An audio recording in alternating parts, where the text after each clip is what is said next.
The national interest, often referred to by the French expression raison d'etat, is a country's goals and ambitions, whether economic, military, or cultural. The concept is an important one in international relations, where pursuit of the national interest is the foundation of the realist school. History of the concept. In early human history, the national interest was usually viewed as secondary to that of religion or morality. To engage in a war, rulers needed to justify the action in these contexts. The first thinker to advocate for the primacy of the national interest is usually considered to be Niccolò Machiavelli. The practice is first seen as being employed by France under the direction of its chief minister Cardinal Richelieu in the 30 Years' War, when it intervened on the Protestant side, despite its own Catholicism, to block the increasing power of the Holy Roman Emperor. At Richelieu's prompting,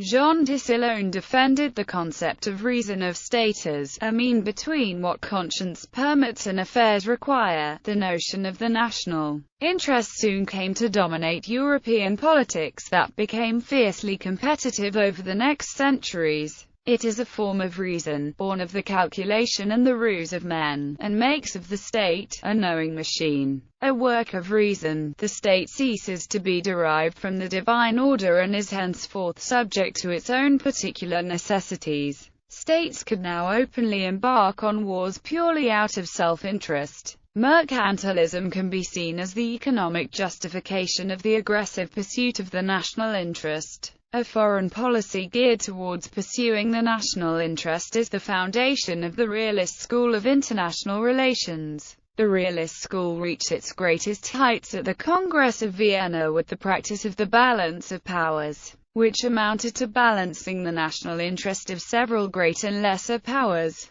Metternich was celebrated as the principal artist and theoretician of this balancing, but he was simply doing a more or less clean copy of what his predecessor Kaunitz had already done by reversing so many of the traditional Habsburg alliances and building international relations anew on the basis of national interest instead of religion or tradition. These notions became much criticized after the bloody debacle of the First World War, and some sought to replace the concept of the balance of power with the idea of collective security, whereby all members of the League of Nations would consider an attack upon one as an attack upon all, thus deterring the use of violence forever. More, the League of Nations did not work, partially because the United States refused to join and partially because, in practice, nations did not always find it in the national interest to deter each other from the use of force. The events of World War II led to a rebirth of realist and then neo-realist thought, as international relations theorists re-emphasized the role of power in global governance. Many IR theorists blamed the weakness of the League of Nations for its idealism and ineffectiveness at preventing war, even as they blamed mercantilist beggar-thy-neighbor policies for the creation of fascist states in Germany and Italy. With hegemonic stability theory, the concept of the U.S. national interest was expanded to include the maintenance of open sea lanes and the maintenance and expansion of free trade. The majority of the jurists consider that the national interest is incompatible with the rule of law. Regarding this, Antonino Troianiello has said that national interest in a state subject to the rule of law are not absolutely incompatible. While the notion of state reason comes first as a theme of study in political science,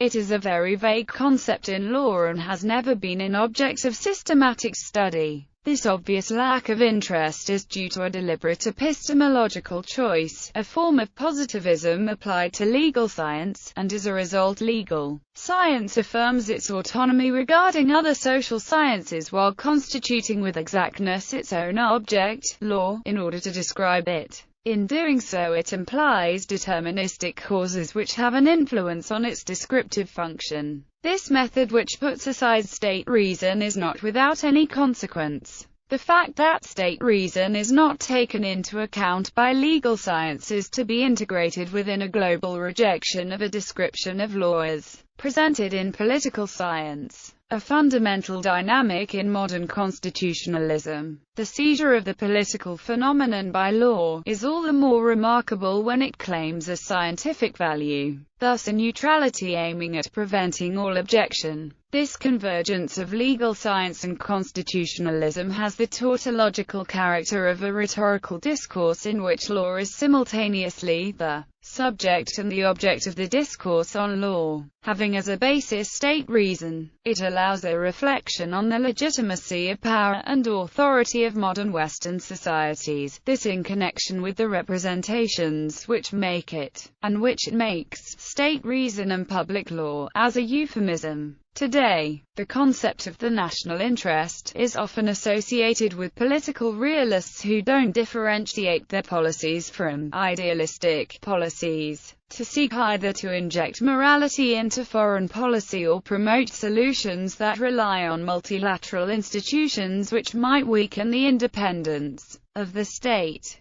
As considerable disagreement exists in every country over what is or is not in the national interest, the term is as often invoked to justify isolationist and pacifistic policies as to justify interventionist or warlike policies. It has been posited that the term is a euphemism used by powerful countries for geopolitical aims such as non-renewable natural resources for energy independency, territorial expansionism and precious metals in smaller countries. In this case, euphemism usage is necessary in order to stifle voices that are opposed to an interventionistic or warhawk foreign policy. Bibliography. Bird, Peter. The Concise Oxford Dictionary of Politics. Oxford University Press. Gvozdev, Nicholas Gay. Russia in the National Interest. Transaction Publishers, New Brunswick and London. PPX. ISBN 0-7658-0564-2. ISBN 978-0-7658-0564-5. Levy, George. Germany and Israel. Moral Debt and National Interest. Frank Hass & Co. Limited, London. pp. ISBN 0-7146-4626-1. ISBN 978-0-7146-4626-8. Troyan Yellow, Antonino, Raison d'etat et droit public des dactylographies, Université du Havre, 748 pages.